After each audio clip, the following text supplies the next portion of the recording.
सरकार मला 30 लाख देते 15 वित्त आयोगातून, त्याच्यात नवीन काम होतं.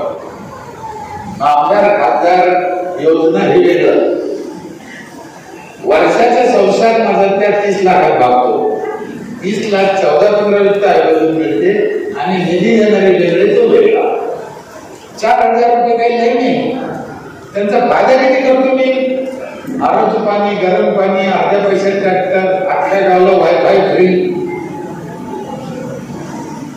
25 किलो दुपळीला साखर एका घराला, अख्ख्या गावाच्या महिलाला सॅनिटरी नॅपकिन फ्री. रोज प्रत्येकाच्या घरून कचरा आणतो आम्ही. बकेट आमचे आहे, ट्रॅक्टर आमचे, माणसं आमचे. बाईने पुढे टाकायचं नाही, वटारच ठेवायचं. कचऱ्याचं ट्रॅक्टर वेगळं आहे, शेतीचं ट्रॅक्टर वेगळं आहे. जेवढे पहिल्या दिवशी टॅक्स भरते त्यांच्यातून शिक्षा काढतो 4. 15 ऑगस्ट, 26 जानेवारी, 17 सप्टेंबर, 1 मे त्यांच्या हाताने झेंडावंदन करतो मी, त्याच्या बायकोच्या हाताने. 12 वर्ष पहिल्यांदा झेंडावंदन करत नाही. कोणी सदस्य नाही, सरपंच बाजूला व्हायचं. बाया रडत्या अक्षरशः, कारण लई गर्गाची बाया निघाल्या त्याच्या चिठ्ठी. साडी चोळी घ्यायचे, तिचे पाय धुवायचे, तिचे सत्कार करायचा, मग ते झेंडावंदन करायला लावायचे. अहो तो आमच्या भारताची नागरिक आहे तो खरा. दर 15 ऑगस्टला 20 सायकल देतो महिलाला. तिला गरज आहे, हात येते असते. बोगस योजना नाही आहे. सायकल आणून दाखवला कधी गावात चक्र मारून. अर्धे गाव म्हणून सायकल देत नाही. जी बाई चक्कर आणून दाखवून व्हिडिओ शूटिंग केलं जातं तिला अर्ध करते. चक्कर आणायला येतच नाही, त्यांना देत नाही. खूप गोष्टी आहे. सरपंचानं बारकाईने विचार केला. तुम्हाला कदाचित गैरअर्थ वाटेल त्याचा किंवा चुकीचं वाटेल. तुम्ही जसे नवीन कायदे करतात, नवीन योजना काढतात, तसं सरपंच सुद्धा नवीन कायदे, नवीन योजना करू शकतो. लोकांच्या कल्याणासाठी पाहिजे, लोकांच्या हितासाठी पाहिजे. एकदा काय झालं, 12-13 वर्षापूर्वीची घटना आहे, सत्य घटना. 9 रुपये राखेचा भाव होता आणि दुकानदार 15 रुपये विकला. मी तर सांगितलं काही बरोबर नाही. शासनाचा भाव 9 रुपये, तुला 50 पैसे कमिशन आहे. 6,000 लिटर राखेल येतं. 2 दिवसात वाटायची 3,000 तुला मिळते. तुम्ही लफडे कशाला करतो? तिथे ऐकलं त्याला लालूच लागलेली. मग तहसीलदाराला सांगून ते त्याच्यावर कारवाई केली, दुकान काढून घेतलं. त्याचं दुसऱ्या गावातल्या माणसाला दिलं ते बाबा शासनाच्या भावाने विकायला. याला काय केला, सगळ्या गावचे कार्ड याच्या घरात पेटून द्या. पहिल्या दुकानदाराला लोक काढतच नाही. तहसीलदाराला अर्ज दिला की बाबा कार्ड नाही आहे, कार्ड द्या नाही, देतो. या दुकानदारांना माल आणला, माझ्याकडे आला म्हणजे दादा वाटू कसं काय मी, मला माहितीच नाही कोणाच्या घरात किती माणसं. काढलंच नाही, वाटू कसं. मला माहिती कोणाच्या घरात किती माणसं आहे. 2-2 रुपयाच्या डायऱ्या घेतल्या. त्या डायऱ्यावर लिहिलं 3 मोठे, 3 लहान, 2 मोठे, 4 लहान. त्याची नावं लिहिली, ग्रामपंचायतच्या सही शिक्का आणला, सही केलं, त्या डायऱ्या देऊन टाकल्या. 700 घराला 700 डायऱ्या 2-2 रुपयाच्या एका तासात देऊन टाकल्या. जे वाटप चालू झालं ते 2 वर्ष चाललं. त्याच्यावर तहसीलदारला रिकॉर्ड धान्य काढलं द्यायला आम्हाला गरज पडली. एकदा काय झालं, सत्य घटना आहे. एका घरी साखरपुड्याचा कार्यक्रम होता, माझ्या घर भरण्याच्या काही. त्या पोरांनी शेजाऱ्याची 10-12 जणांचे डायरेक्ट गोळा केले. 100 लिटर राखेल गोळा केला. त्याला कार्यक्रम होता घरी बनवला. त्याने काही काळापगार नाही केला. त्या डायरेक्टचे राखेल घेतले आणि घरला घेऊन चालला. पोलिसांनी धरलं. एवढा राखेल पूर्ण आला. तो म्हणे मग मी माझी घरबंदी तिथे पोलिसांनी काय ऐकलं नाही. त्याच्यावर केस झाली, कोर्टात केस गेले. कोर्टाने विचारले एवढं राखेल. तिथे पोलिसांनी डायरेक्ट गोळा करून आणलं होतं. हे काही खोटं राखेल नाही, काळा बदल नाही. म्हणजे कोर्टाला वकिलाला कळलं नाही डायरेक्ट काय करायचं. डायरेक्ट काय मग ते समजून नाही. आमच्या सरपंचांना आम्हाला गावदार घातला डायरेक्ट द्यायला म्हणजे त्याच्यावर राखेल वाटत होतं. त्या डायरेक्ट एकत्र करून मी राखेल घेतला. मग तिचा असा विषय आला, सरपंचाला हा अधिकार आहे का? तिथे 9 प्रकार पडला. आम्हाला नोटीस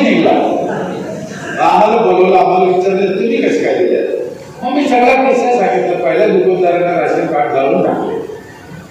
नवीन राशन कार्ड पाहिजे त्यामुळे तहसीलदारांना अर्ज दिला जावा. पण साहेबाला काम असल्यामुळे त्यांनी काय अजून राशन कार्ड दिले नाही. पण गावात राशन वाटताना दंगल होऊ नये किंवा पुतळा होऊ नये, मारामाऱ्या होऊ नये याच्यासाठी आम्ही जोपर्यंत राशन कार्ड मिळत नाही तोपर्यंत या डायरीचा प्रयोग केला. चूक हे का बरोबर आहे त्यांनी ठरवा. कोर्टाने मग शाबासकी दिली. वास्तविक डायरी ही बेकायदेशीर आहे, पण गाव चालवण्यासाठी ती कायदेशीर. नीट समजून घ्या. आम्हाला व्यवस्था चांगली करायची असेल, चांगल्या कामासाठी काही करायचं असेल तर आम्ही निर्णय घ्यायला सक्षम. सरपंच ग्रामसभेने मासिक सभेने चांगले ठराव घेतले तर उच्च न्यायालय नाही, मंत्रालय नाही, केंद्र सरकार सुद्धा आमच्या आड येत नाही. उलट आमचा पॅटर्न घेतं असं तुम्हाला मनात वाटलं पाहिजे आणि तुम्ही करू शकता. 2 वर्ष झाली साहेब तुम्ही जन्माच्या नोंदी घ्यायचं बंद केलं. जन्माच्या नोंदी ग्रामपंचायत मध्येच घेते. पण मी जेवढा वरून काळ आहे त्याचे 10 पट अजून काळ आहे. मला माझं सुचत राहतं असं काम ठेवलं म्हणजे ती जन्माची नोंदी घ्यायची बंद करा. ते तुम्ही असं काय करता. ज्याला तो म्हणजे आपण जन्माच्या नोंद नाही घ्यायला कोणी जर केस केली तर मी म्हणलं मला नाही घ्यायचं. तो म्हणजे कायद्याने घाव लागतंय ग्रामपंचायतला. मी म्हणलं मला नाही घ्यायचं, बंद कर. ठरावामध्ये दिली की जन्माच्या नोंदी घ्यायच्या आजपासून बंद. तो म्हणजे मग करेल कोण. म्हणलं करू आपणच पण योग्य मार्गाने करू. ते नाही कसं काय.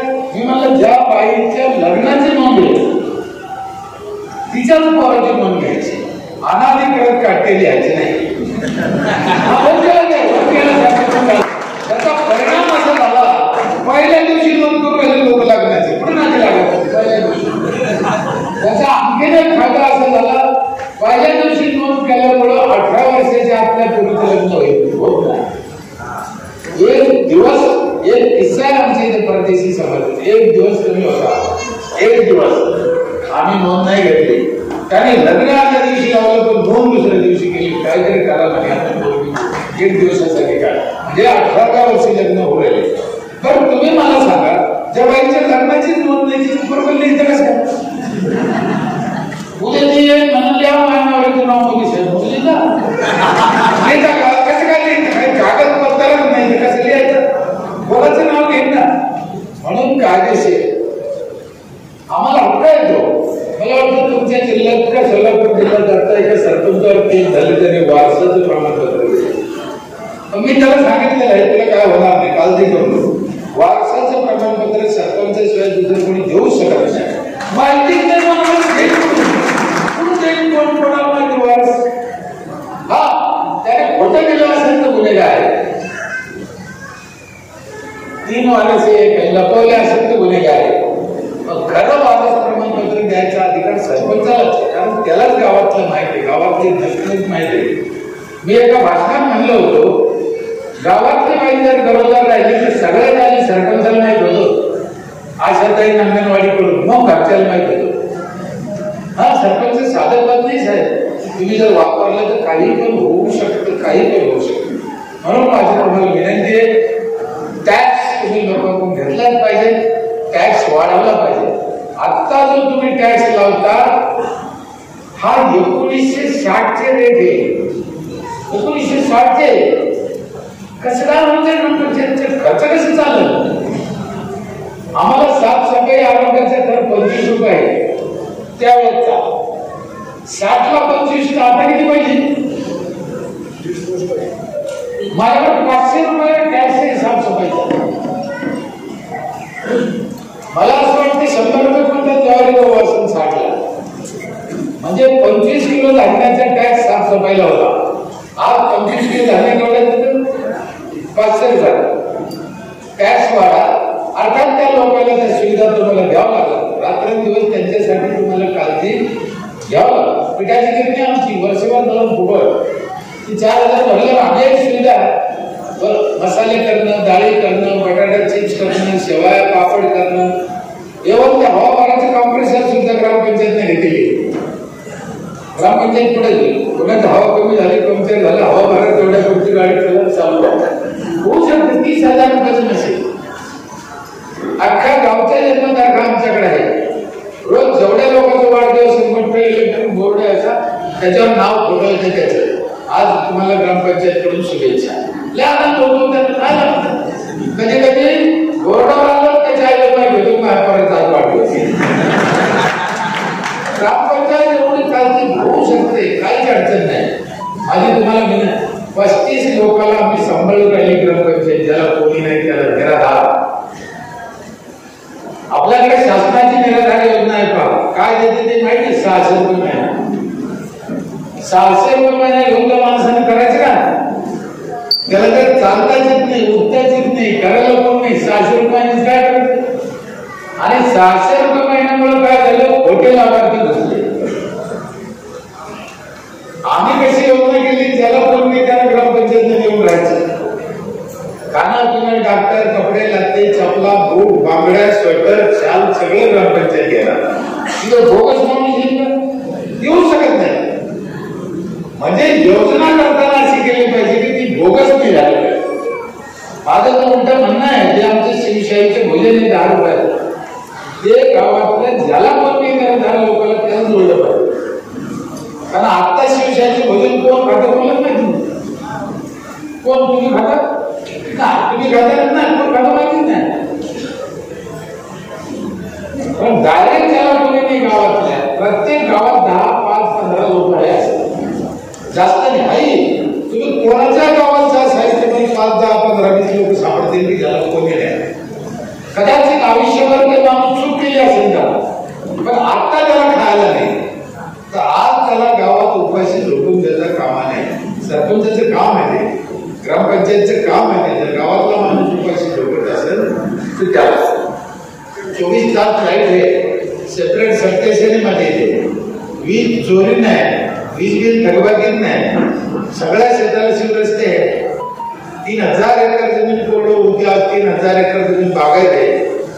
बागायत 3000 एकर ऊस आहे. गाव खाऊन पिऊन सुखी, काय टेन्शन नाही. सगळ्या प्रॉपर्ट्या महिलाच्या नावावर, माणसाच्या नावावर झेंड आहे. एकाला विकता येत नाही कोणाला.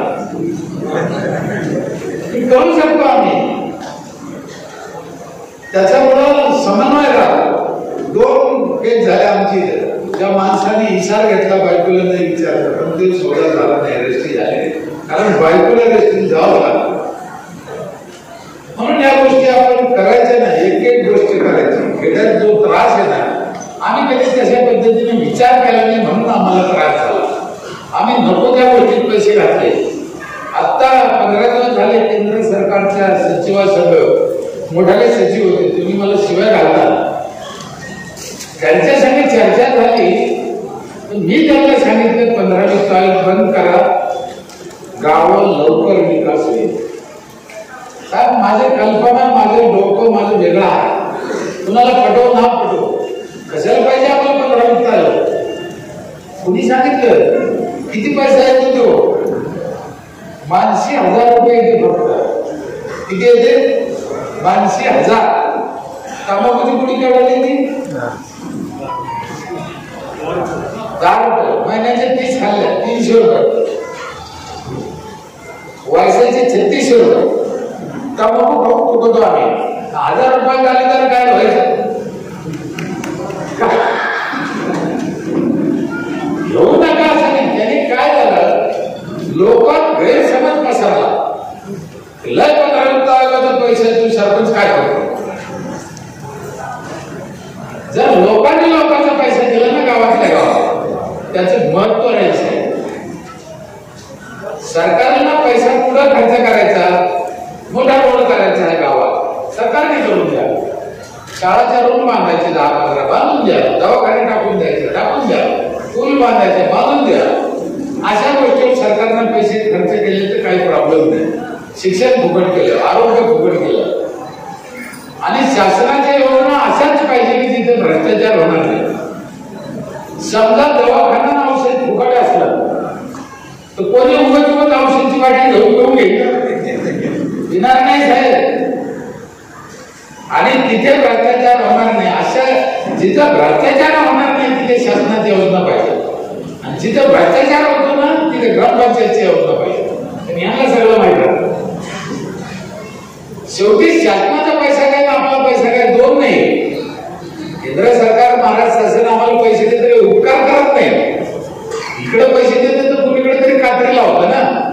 आणि दरवर्षी भारतावर कर्ज वाढत चाललं, आम्ही कधी त्याचा विचार करत नाही. तुम्ही कधीतरी ही घोषणा ऐकली का, आम्ही महाराष्ट्र कर्जमुक्त करू? नाही. तुम्हाला मदत करू. कशातून करू? आम्ही कर्ज काढू. हेच बोलणं आहे सगळ्यांचं. आम्ही कर्ज काढू, लोकांना मदत करू. कर्ज काढून लोकांना मदत करू ही काही घोषणाची गोष्ट नाही. त्याच्यात तुम्ही काय केलं? आमच्या लोकांनी कर्ज करून दिलं. मला ते अपेक्षित नाही. मला उत्पन्नातून मदत पाहिजे लोकांना.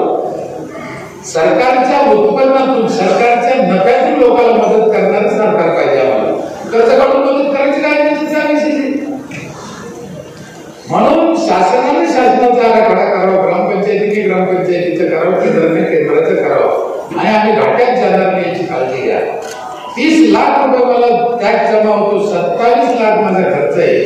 3 लाख माझ्या ग्रामपंचायतीला नफा. एवढ्या सुविधा देऊन किती सुविधा दिल्या माहिती आहे? एवढ्या सुविधा 3 लाख मला नफा आहे. दर महिन्याला खर्चाचा हिशोब आम्ही ग्रामपंचायतच्या बाहेर मंदिरावर लावतो. या महिन्यात एवढा पैसा आला, एवढा पैसा खर्च झाला. 5 रुपये स्क्वेअर फीटनं बांधकाम परवानगी घेतो मी. गावात बिना परवानगी घर बांधता येत नाही माझ्या. गौंडी सगळे रजिस्टर आहे आमच्याकडे. जो गौंडी रजिस्टर नाही त्याला गावात काम करून देत नाही.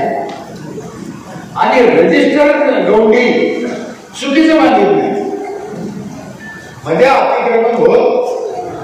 मला सांगा, अतिक्रमण करून द्यायचं मग पाडायचं हे बरं आहे का करून नाही देणं बरं आहे? करून नाही देणं बरं आहे ना. आम्हाला आमच्या कल्पना, आमच्या संकल्पना बदलावं लागणार आहे. माझ्या गावात केळं भंगार विकायला येणारा माणूस सुद्धा रजिस्टर आहे. वर्षाची 1200 रुपये त्याची फी आहे. त्याचं आधार कार्ड, इलेक्शन कार्डची आमच्याजवळ कापी आहे. कारण गावात येऊन त्यामध्ये काही गडबड केली. मला पोरांना दिसते एवढे सांगितलं की केळावाला होता तो कोण होता मी धरून नाही. माझ्याकडे पेपर आहे ना. म्हणून सरपंचांनी, सदस्यांनी भयानक काळजी घ्यायची. सरपंच, ग्रामसेवक हे गावचे विठ्ठल रखुमाई आहे. ग्रामपंचायत हे पवित्र मंदिर आहे. तुमच्या आईबापाचं रक्त चांगलं म्हणून तुम्ही तिथे आले. त्याला डाग लागणार नाही याची काळजी घ्यायची. आपल्याकडून जेवढं होतं तेवढं करायचं आहे. काय काही सरपंच मला काय म्हणते, साहेब आम्हाला लई करायचे हवं पण विरोधी लोक आम्हाला करू नाही देत. विरोधी लोक आम्हाला करू नाही देत. मी म्हणतो विरोधी लई हलकट होते आणि गावातच होते. तर तुम्हाला आधी माहिती होती मग भारत काय भरला तुम्ही? हे हलकट काम करून घ्यायचं नाही पाहिजे. भारत नाही भरायचं ना. निवडून येऊन सारं करतो. 4:30 फोन कर, मेवण्याला फोन कर, राजपाट पाठ मला करा चालू पाहिजे तुराची एवढं यासाठी. आता पण तुम्हाला जमत नाही. सारं जमतं. करायची तयारी पाहिजे. सगळ्यात महत्वाचं मोटरसायकलच्या 4 व्हीलरच्या मागे कुठे लागते बा. कधी पाहिले तुम्ही? लागते की नाही? त्याला काय छत्रपती पुरस्कार मिळाला कशासाठी मागे लागते? उघड लागते. तुमची गाडी चालली तर कुठे मागे लागते. इकडे लागते. मला वाटतं तिकडेच लागते. इकडे लागते. पण मी एक अनुभवलं, कुत्रे गाडीच्या मागे लागले म्हणून गाडीवाल्यानं कधी गाडी उभा करून कुत्र्याला विचारलं का भाऊ तो काय प्रॉब्लेम. त्याला विचारायचं नाही. ते पळत पळत पळत जमा आपण आपली गाडी व्यवस्थित चालवायचं. आणि असे कुत्रे जर चालवतात जर गावात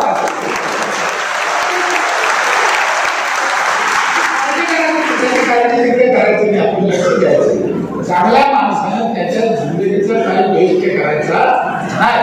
उलट अशा वेळेस आपली गाडी व्यवस्थित स्टेरिंग धरून चालायचं की तिच्यामुळे ऍक्सिडेंट होणार नाही. काळजी घ्यायची. अशा अनेक गोष्टी अरे तुम्ही करू शकता. सरपंच, सदस्य, नवनवीन योजना, काहीही योजना. माझी तर कल्पना आहे शेवटची.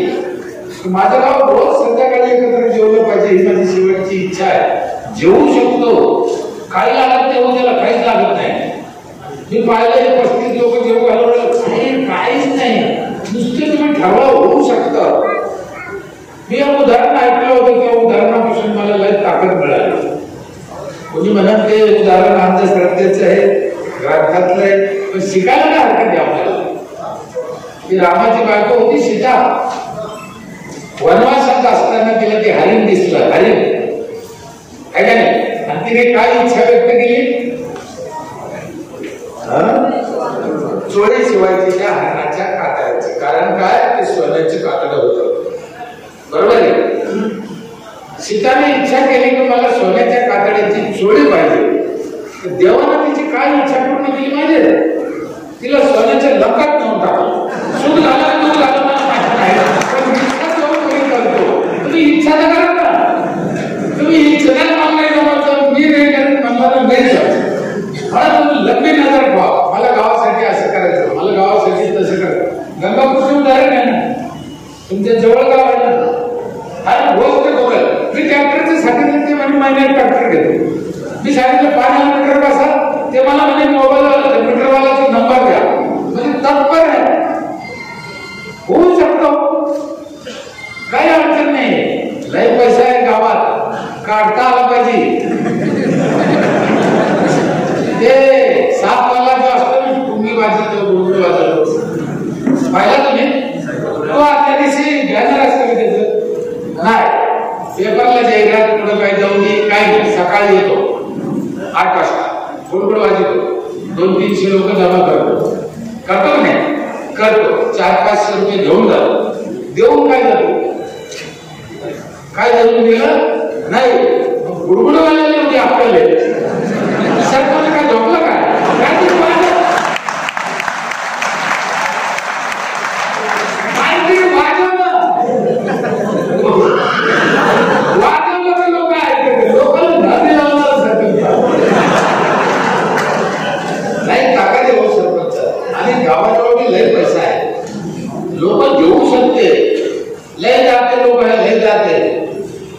मला गंमत वाटत असेल, तुम्ही चांगलं काम करा.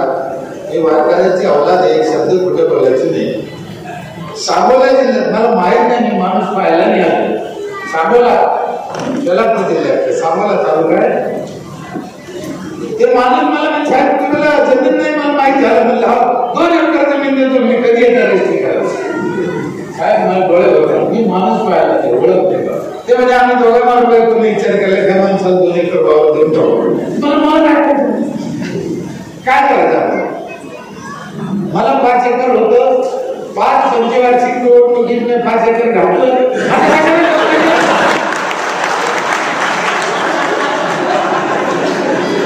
आज तुमचं लवकर कमवा असं मी आशीर्वाद देतो.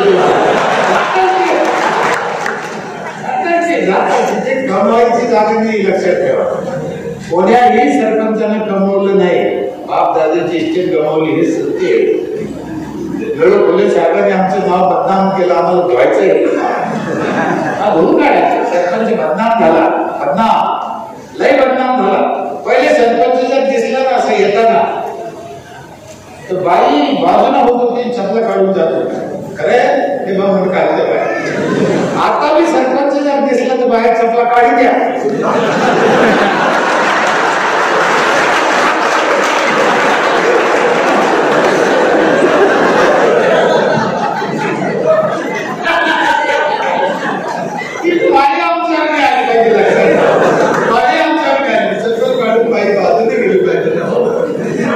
लय आदर करते समाज, लय आदर करतो आम्ही. कसे लागते समाजाकडे दोष नाही. दुसरीचे, चौथीचे, 5वीचे पोरं मला गावातला कोणताही पोरगा भेटून द्या, सकाळी गुड मॉर्निंग करून हातात घेतल्याचे राहत नाही. 4थीचे पोरं का आदर असेल त्यांना. आमचे जे 15, 16, 17 वर्षाची पोरं आहे ना, 12-13, यांनी झाल्यापासून यांना गचाळ घाण माहित नाही, यांना दुःख माहित नाही, याला काहीच माहित नाही. उत्तम सुखी आहे झाल्यापासून ना. त्या 15 वर्षाच्या आतले एकदम सुखी आहे, टकाटक आहे. त्यांचं खाणं पिणं, बोलणं, आचार विचार, राहणं बसणं, पोरी पोरं एकदम मस्त आहे. उपच त्यांनी केलं. आत्ताच पुढे मग काही पोरीचे लग्न व्हायला लागले त्याच्यातले. ते लग्न झालं आल्यावर त्या शपथ माझ्याशी येऊन रडते, त्या अक्षरशः रडत्या की आमचं आयुष्याचे वाटोळ झालं त्या गावात काहीच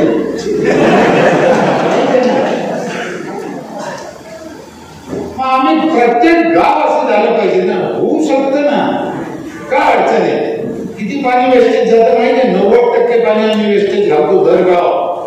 15 लिटर जर पाणी आंघोळीला घेतलं तर आंघोळीला किती चिटकत, व्हायला किती जातं? सगळं व्हायला.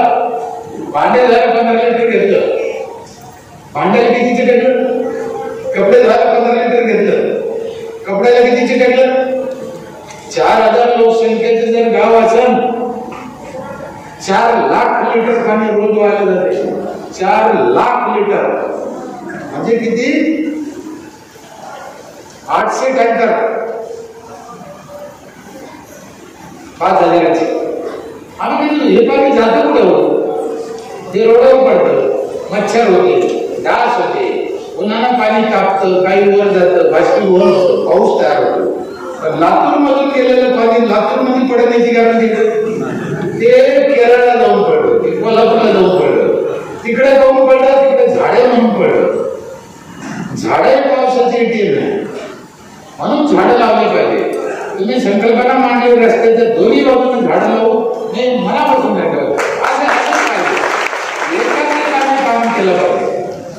अतिक्रमण होणार नाही, पाऊस पडत, फळं खातील, त्यातल्या त्यात फळाचे लावले तर आणखी चांगले. आणि ज्याचं भाव आहे त्याला देऊन टाका ते फळं, ते सांभाळायचे, जीव लागेल ना. काय करू शकतो आम्ही?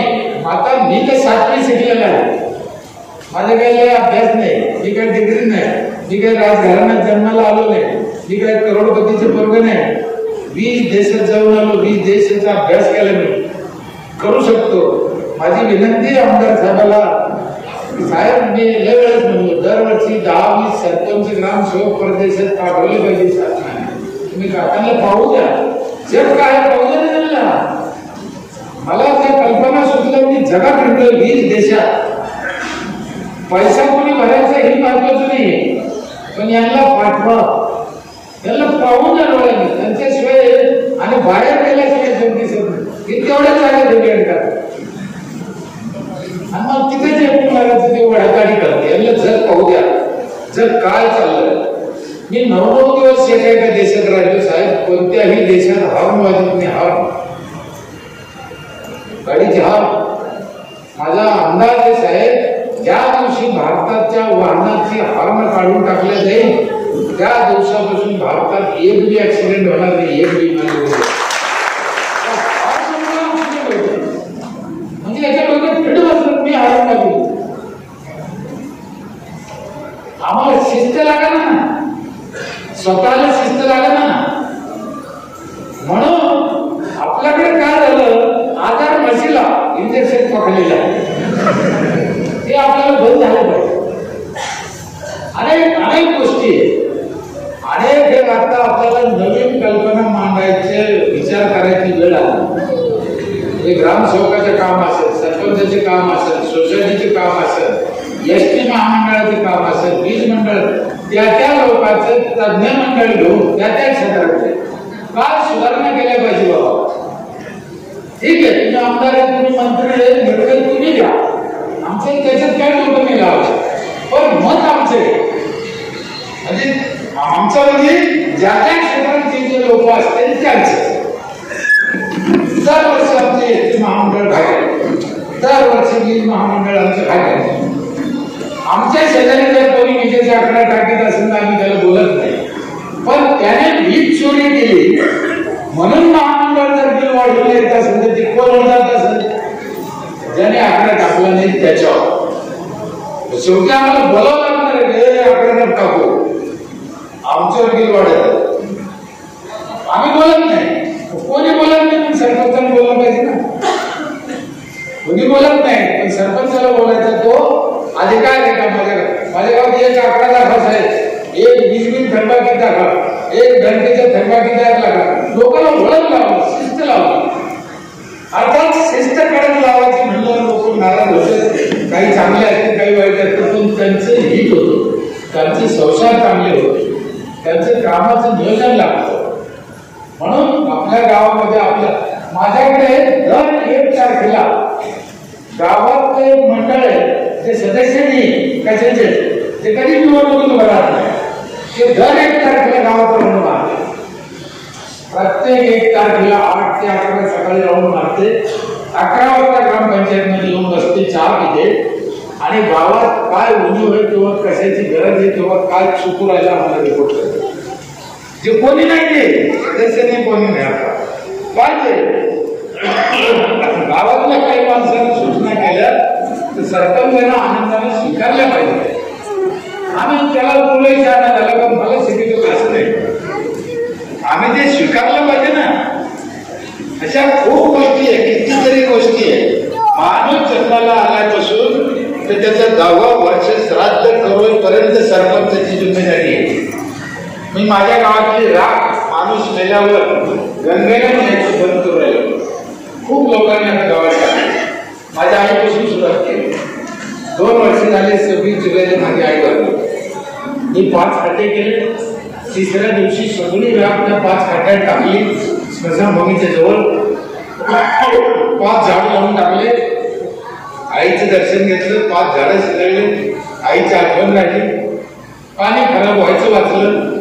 जायचे कशात माझा तुम्हाला एक प्रश्न आहे, तुमच्या बापाची किंवा तुमच्या आईची किंवा तुमच्या नवऱ्याची ती राख आहे असं धरा आणि एवढी घेतली लहानसा चमचा, थोडस गिलासभर पाण्यात टाकली, तुम्हाला प्यायला दिली. पेन तुम्ही तुमच्या नवऱ्याची असली तरी नाही, बापाची असली तरी नाही, लोकांच्या पाण्यात पोत भर कसं काय नेऊन टाकलं, भूटान नाही आता पाहिजे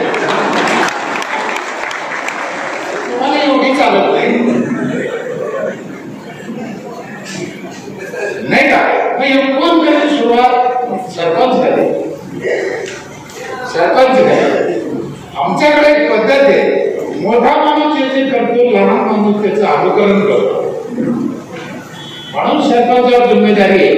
त्याने कसे कपडे घातले पाहिजे, कसं बसलं पाहिजे, कसं वापरलं पाहिजे, कसं राहिलं पाहिजे, कसं बोललं पाहिजे. का सरपंचावर जिम्मेदारी लईच आहे. मागचे लोक तुमचं अनुकरण करते सगळं गाव. म्हणून आमच्यावरती जिम्मेदारी आहे. आम्ही चांगलं राहायचं, चांगलं खायचं, चांगलं प्यायचं, चांगलं जगायचं. पहिल्यासारखं येडवणी करायचं नाही. सरपंच काही मजाक नाही. मी अजून तुम्हाला आशीर्वाद देतो सगळ्याला. कदाचित आमदार होणं सोपं आहे, आमदार होऊन कामं करणं सोपं आहे, सरपंच होणं सोपं नाही. लाईक इतकं राहते गावातलं राजकारण. हे गावातले 4000 रामकुटुंब सांभाळायचे